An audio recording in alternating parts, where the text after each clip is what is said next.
Hello बच्चों। तो आज फिर से एक नई शुरुआत करते हैं।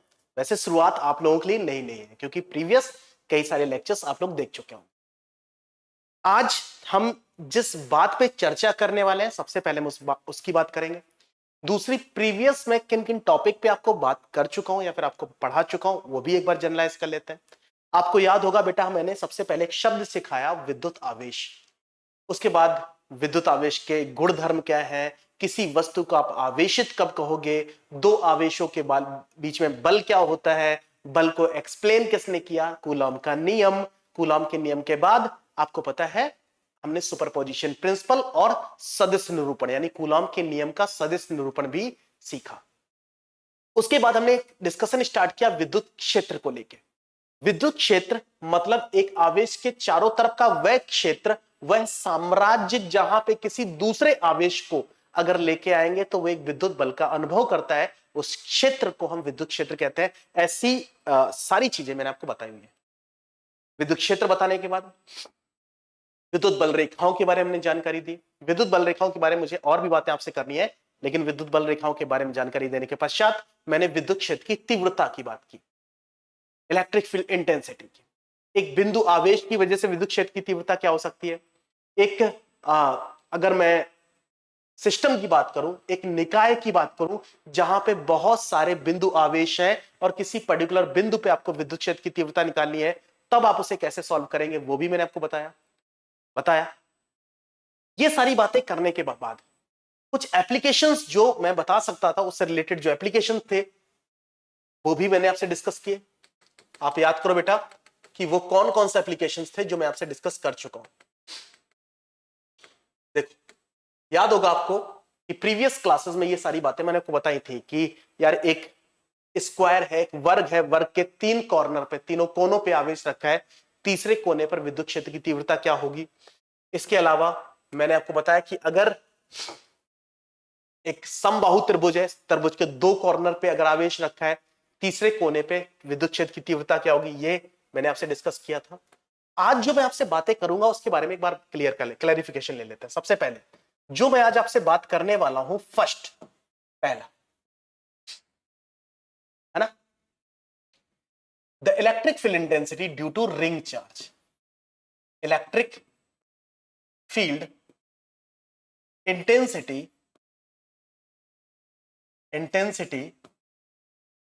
Due to ring charge. किसी वलय की वजह से विद्युत क्षेत्र की तीव्रता, किसी वलय से, किसी वलय आवेश की विद्युत क्षेत्र की तीव्रता, विद्युत क्षेत्र की तीव्रता, किसी वलय आवेश का विद्युत क्षेत्र की तीव्रता।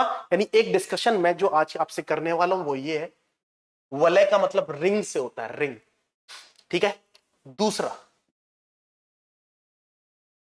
मैंने आपको डिस्कस करना है, रेखी आवेश की वजह से, रेखी आवेश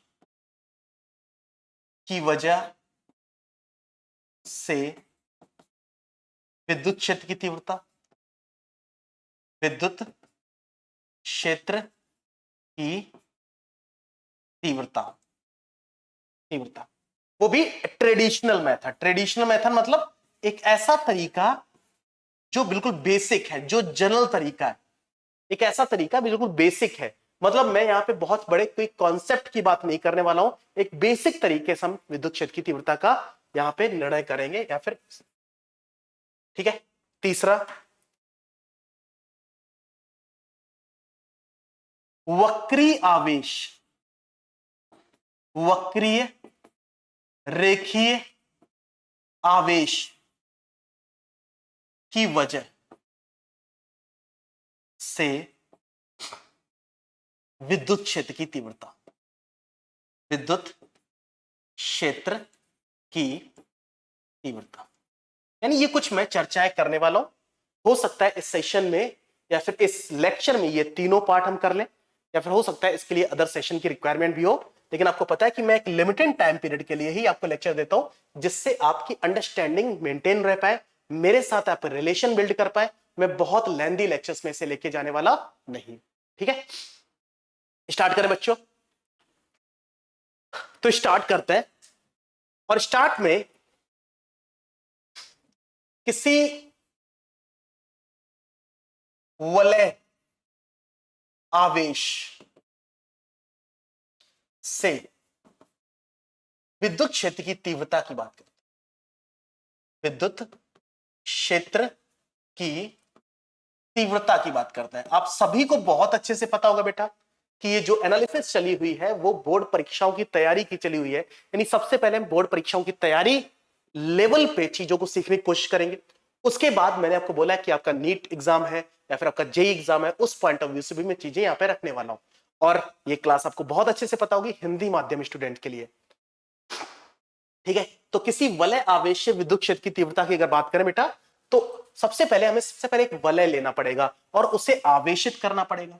मान लेते ये वलय रिंग कहते हैं, रिंग कहते हैं बेटा, एक वलय लाइक दिस। ये हम हाथों में छल्ला पहनते हैं ना, रिंग, या फिर हम चूड़ियां, मतलब गर्ल्स, मैं नहीं, है ना, लड़कियां चूड़ियां पहनती हैं, तो वो पता है रिंग जैसा स्ट्रक्चर होता है, रिंग जैसा शेप होता है। तो ये एक रिंग जैसा शेप है, और ये किसी कंडक्टर, किसी चालक से इसकी एक संरचना बनाई है। चालक लाइक एल्यूमिनियम। क्या? एल्यूमिनियम। एल्यूमिनियम, एल्यूमिनियम का एक तार लिया गया और उसे वलय की संरचना दे दी गई। समझ आया कि नहीं? समझ आया ना बेटा? वलय की संरचना दे दी गई।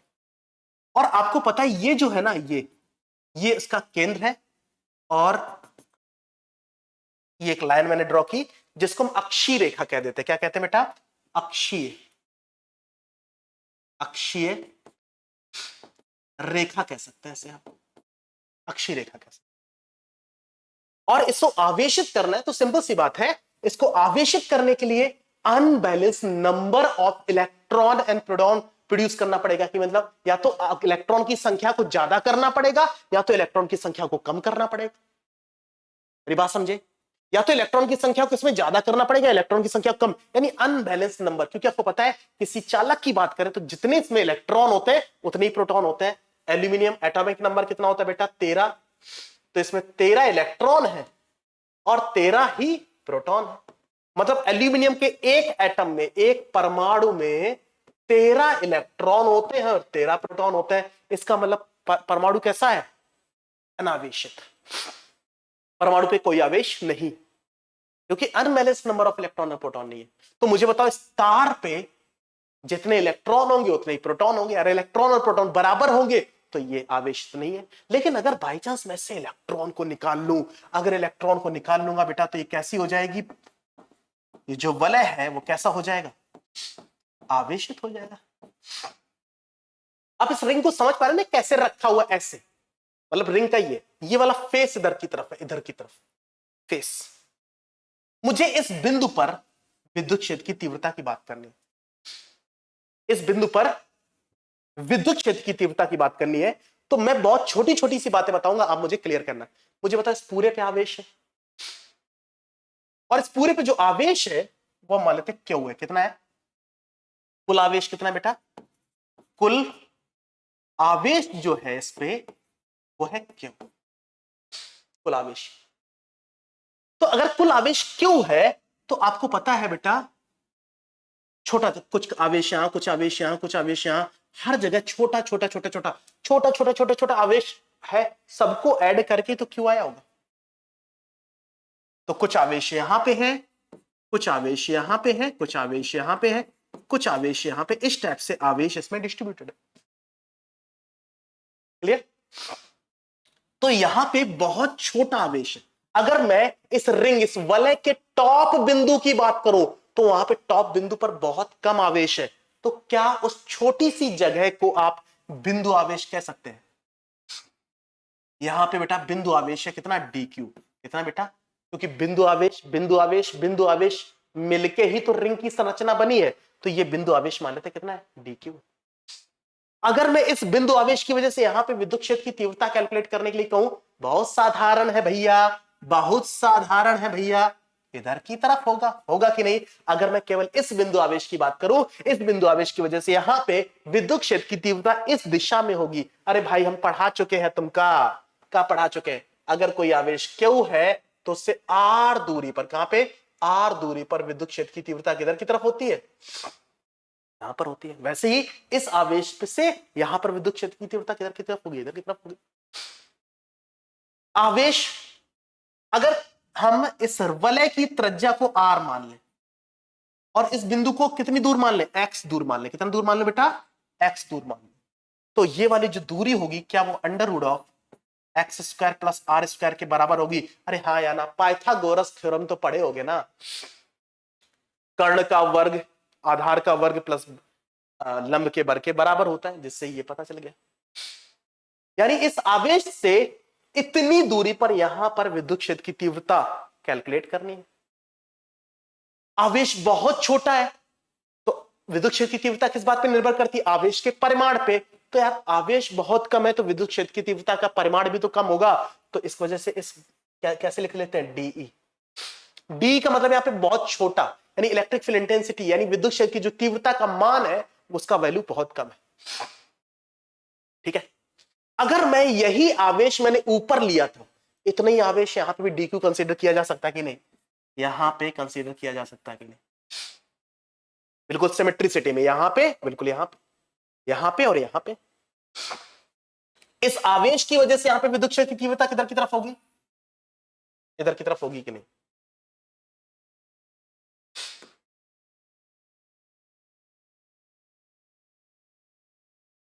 ऐसे ये आवेश, जितना आवेश यहां पे उतना ही आवेश, तो इस वजह से आपको पता है ये दूरी अंडर रूट ऑफ, तो ये भी दूरी कितनी होगी, under root of x square plus of are square. तो इसका मतलब इस आवेश की वजह से यहां पे विद्युत क्षेत्र की तीव्रता इधर की तरफ, इस आवेश की वजह से विद्युत क्षेत्र की तीव्रता इधर की तरफ, दिशाएं अलग अलग हैं लेकिन परिमाण तो बराबर होंगे ना बच्चा, क्योंकि ये वाली दूरी समान है, ये वाला आवेश और ये वाला आवेश समान है, आवेश समान है, विद्युत क्षेत्र की तीव्रता क्या होती, E इज इक्वल टू क्या होती बेटा,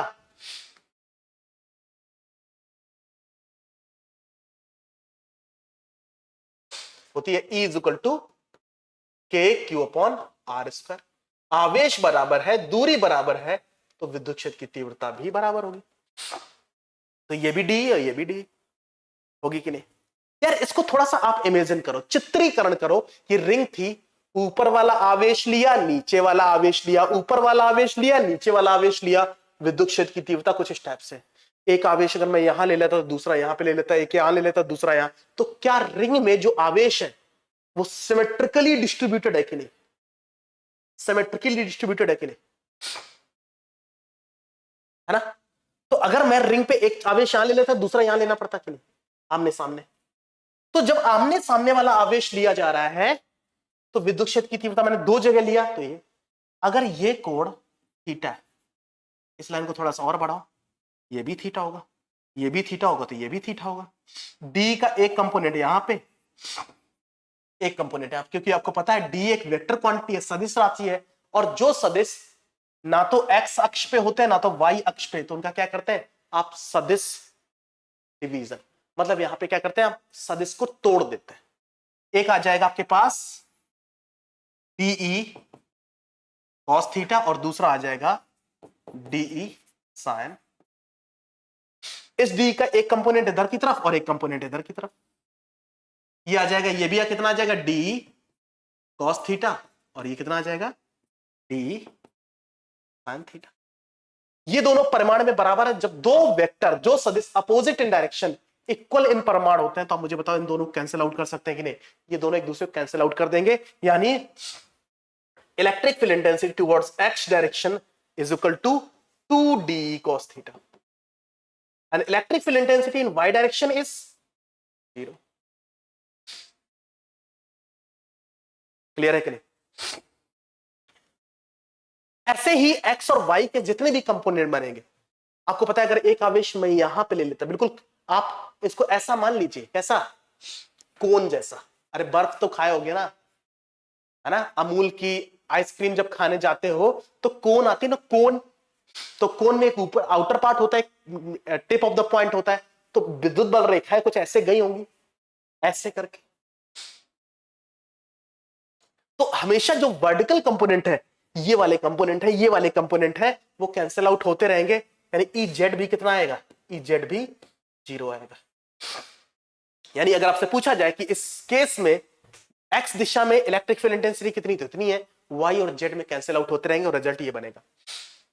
अब मुझे डी का मान देखना है। डी का मान के लिए 1/4 pi epsilon naught q d Q upon under root of x square plus of are square का होल स्क्वायर, डी का मान हो गया।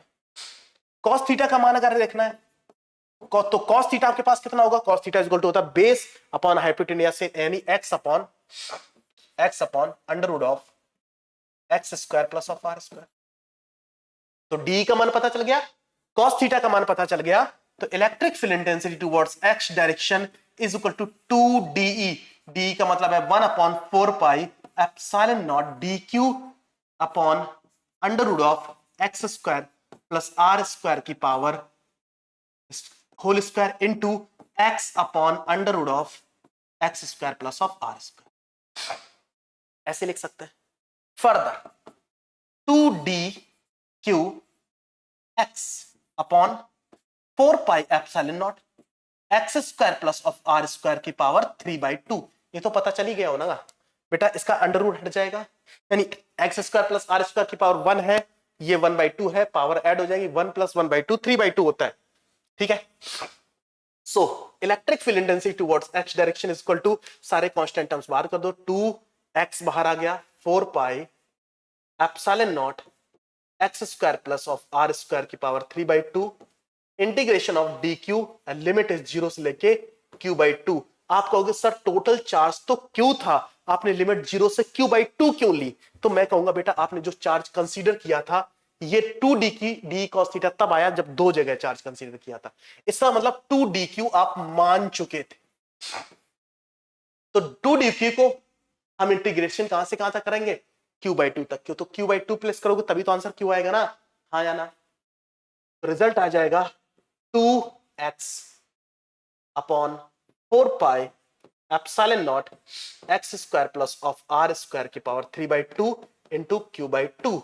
तो 2 से 2 यानी आपके पास आया qx upon 4 pi epsilon not x square plus of are square की power 3/2 is the electric field intensity due to ring charge.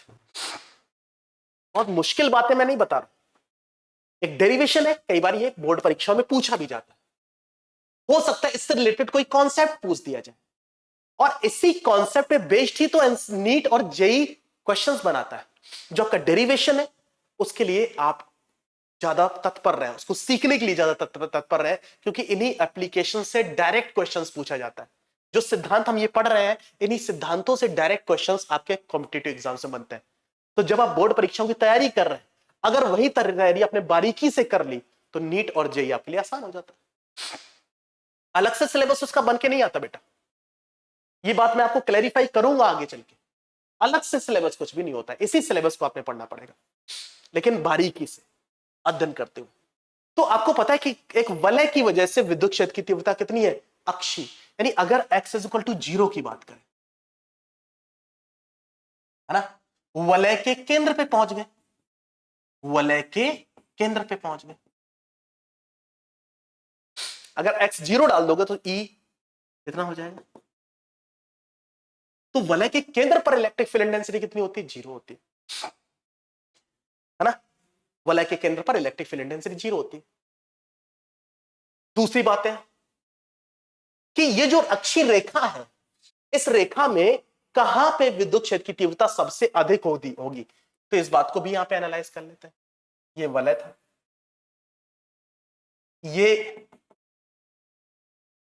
अक्षीय रेखा थी, ये केंद्र था, ये वाई एक्सेस थी, ये एक्स एक्सेस थी, और ये बाहर की तरफ जेड एक्सेस। तो जैसे रिंग के से आप दूर हटते हैं थोड़ा सा अक्षीय रेखा पर, इलेक्ट्रिक फील्ड इंटेंसिटी अगर मैं इसके मैथमेटिकल फंक्शन पे जाऊं तो इलेक्ट्रिक फील्ड इंटेंसिटी ग्रो करती है और फिर घटने लग जाती है। एक पर्टिकुलर पोजीशन पे जहां पे x का मान r/2 होता है, वहां पे इलेक्ट्रिक फील्ड इंटेंसिटी मैक्सिमम होती है। इलेक्ट्रिक फील्ड इंटेंसिटी मैक्सिमम कहां पे होती है? x is equal to r/2 पे। इसको फर्दर आप यहां पे देखें, अगर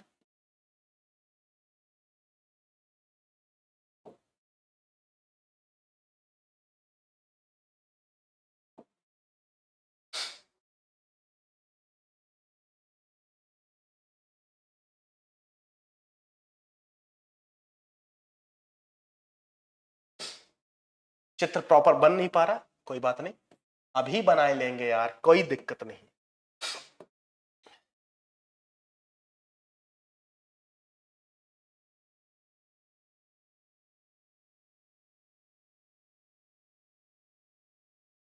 ये पॉइंट, ये पॉइंट, यानी x is equal to -r/2 comma 0, और यहां पे इलेक्ट्रिक फील्ड इंटेंसिटी मैक्सिमम। लेकिन जैसे जैसे आप दूर हटते हैं वैसे वैसे इलेक्ट्रिक फील्ड इंटेंसिटी कम होने लग जाती है। इसको आप ग्राफिकल रिप्रेजेंटेशन भी ले सकते हैं, ग्राफिकल रिप्रेजेंटेशन,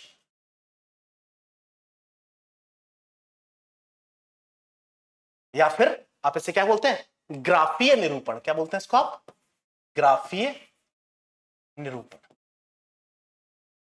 ये ग्राफीय निरूपण है, मतलब एक टाइप का ग्राफ बनाया जहां पे ये शो किया जाएगा कि विद्युत क्षेत्र की तीव्रता। आप यहां पे देख पा रहे हैं कि जैसे जैसे आप रिंग की अक्षीय रेखा पर बढ़ रहे हैं, electric field intensity E with respect to x, यानी जैसे जैसे आप x एक्सिस से बढ़ रहे हैं वैसे वैसे इलेक्ट्रिक फील्ड इंटेंसिटी का मान बढ़ता जा रहा है। लेकिन और दूर जाएंगे इलेक्ट्रिक फील्ड इंटेंसिटी का मान घटने लग जाएगा। ऐसे इस साइड भी है, लेफ्ट हैंड साइड, जैसे जैसे पीछे की तरफ electric field intensity opposite in direction, यानी डायरेक्शन चेंज हो चुकी, बढ़ रही है, और जैसे उससे दूर जाते हैं इलेक्ट्रिक फील्ड इंटेंसिटी घट रही है। अगर मैं इलेक्ट्रिक फील्ड इंटेंसिटी मैक्सिमम की बात करूं, ई मैक्स की बात करूं, तो ई मैक्स के लिए मुझे x is equal to r/√2 का यूज करना पड़ेगा। तो ये वैल्यू होगी क्यों? x की वैल्यू कितनी है? r/√2 अपॉन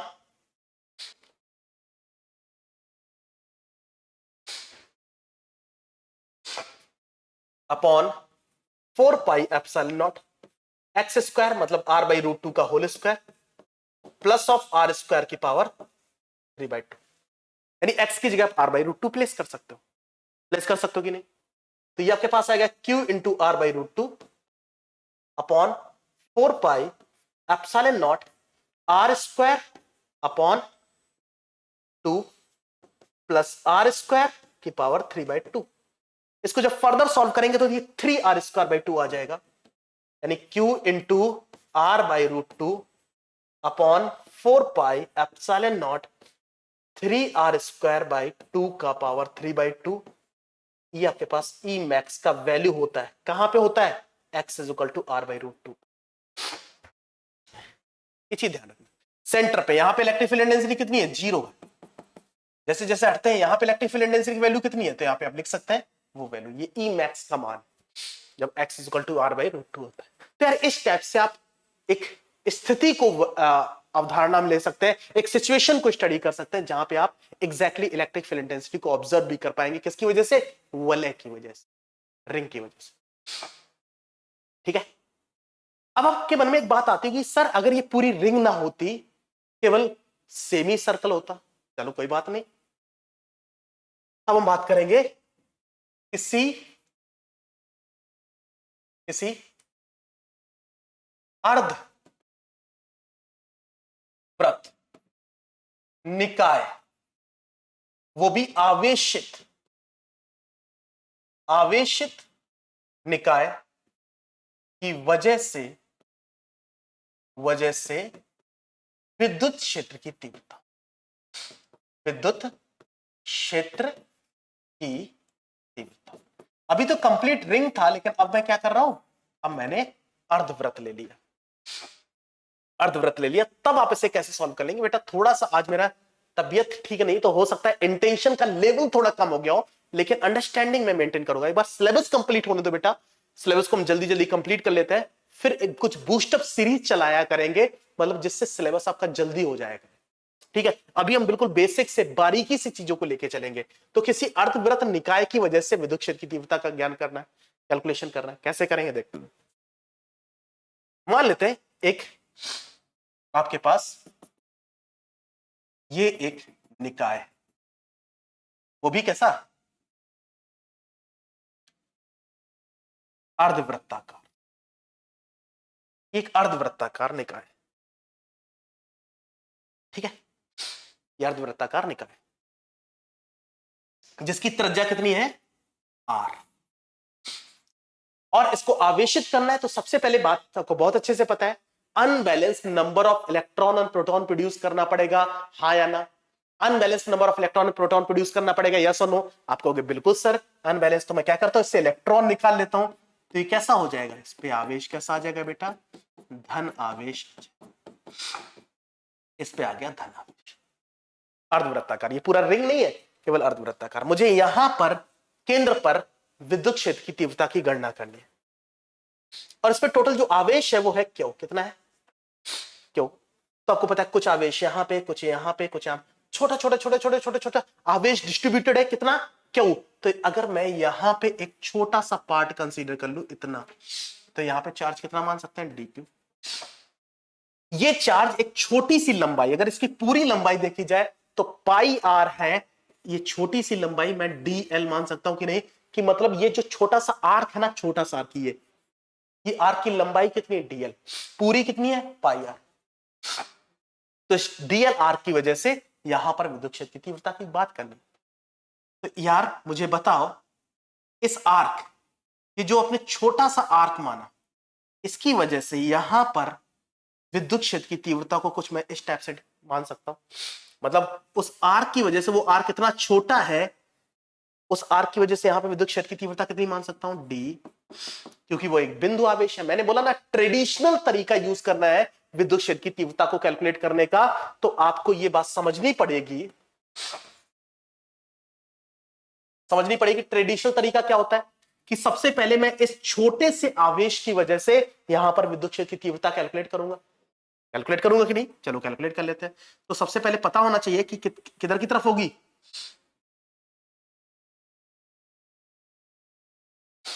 इस आवेश की वजह से यहां पर विद्युत क्षेत्र की तीव्रता, ये दूरी कितनी है,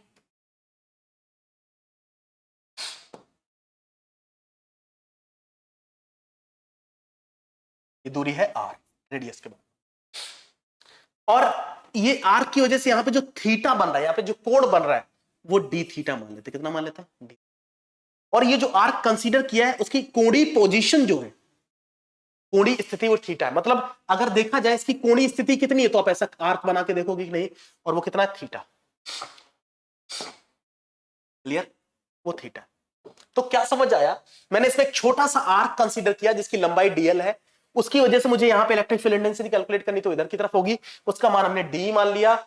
ये कितनी दूर है, r दूर है, उस आर्क की वजह से यहां पे कोण कितना बन रहा है, d थीटा मान लेते हैं। और आपको पता है इस आर्क की कोणीय पोजीशन कितनी है, थीटा, क्लियर, क्लियर बेटा।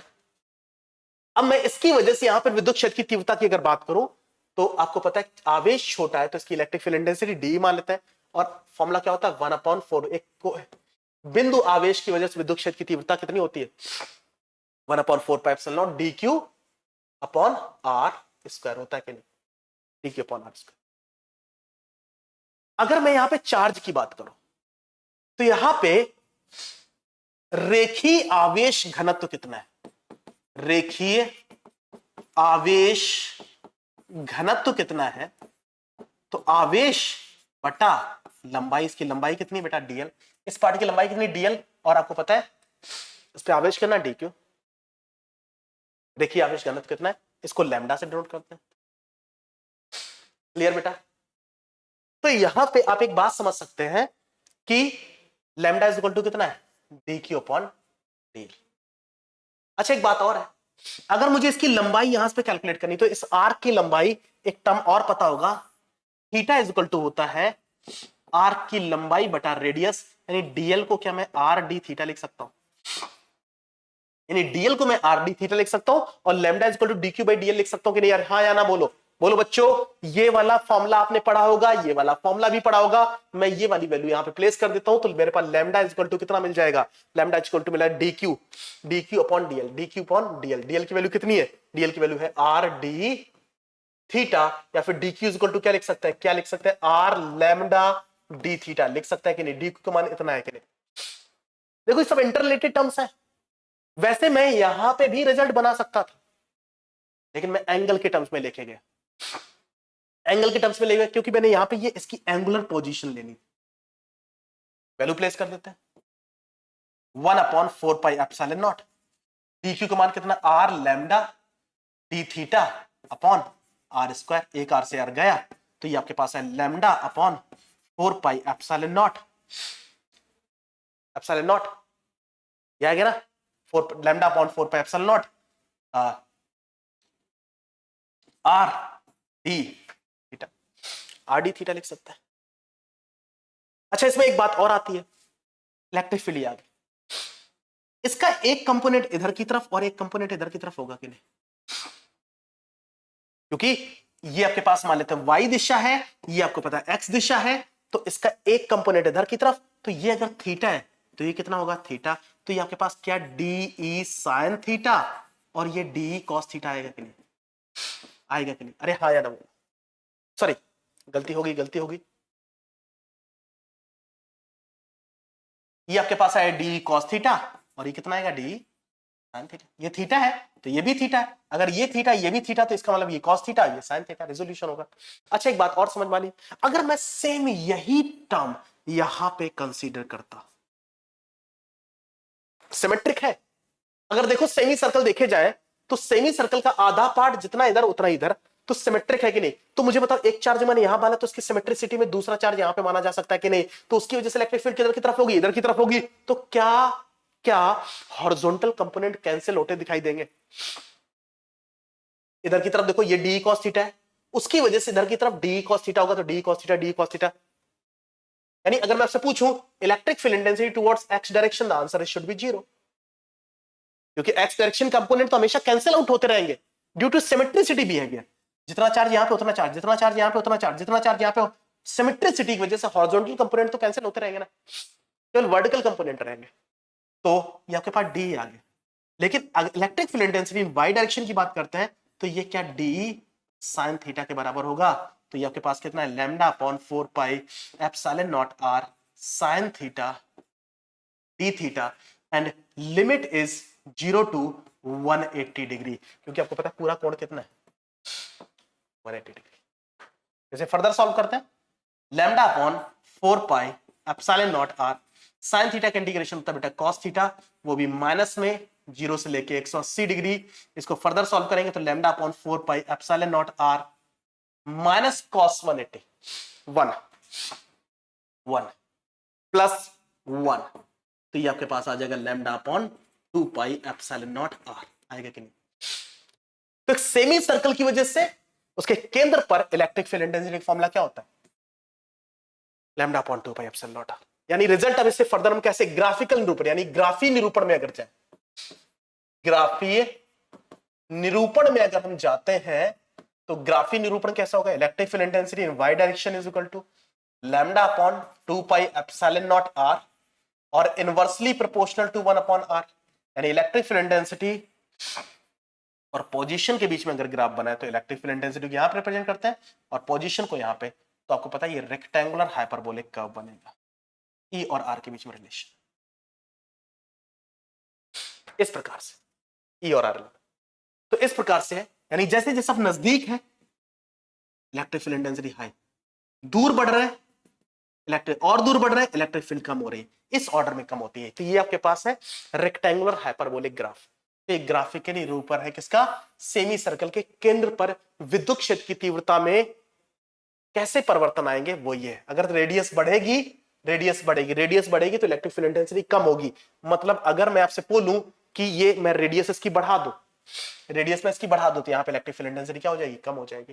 तो यार आप शायद, मुझे लगता है इस आर्क, इस वक्री आवेश की वजह से उसके केंद्र पर विद्युत क्षेत्र की तीव्रता कैसे कैलकुलेट की जाएगी, क्या मेजरमेंट होंगे, क्या तरीका होगा मेजर करने का, वो आसानी से समझ गए होंगे। यार थोड़ी सी आज तबियत डाउन है, दैट्स वाई मैं लेक्चर छोटा छोटा ले रहा हूं, लेकिन आप लोग लगातार जुड़े रहिए। मैंने प्रॉमिस किए, कुछ वादे किए हैं, उन वादों को मैं निभाऊंगा जरूर, लेकिन अभी थोड़ा सा जुड़ना स्टार्ट कीजिए। आप लेक्चर्स में आने की कोशिश कीजिए, आपको आसान लगने लग जाएगी चीजें। आज के लिए इतना, मिलते हैं नेक्स्ट, तब तक के लिए आप सभी को बहुत बहुत धन्यवाद। Thank you so much. जय हिंद, जय हिंद बच्चों। Thank you.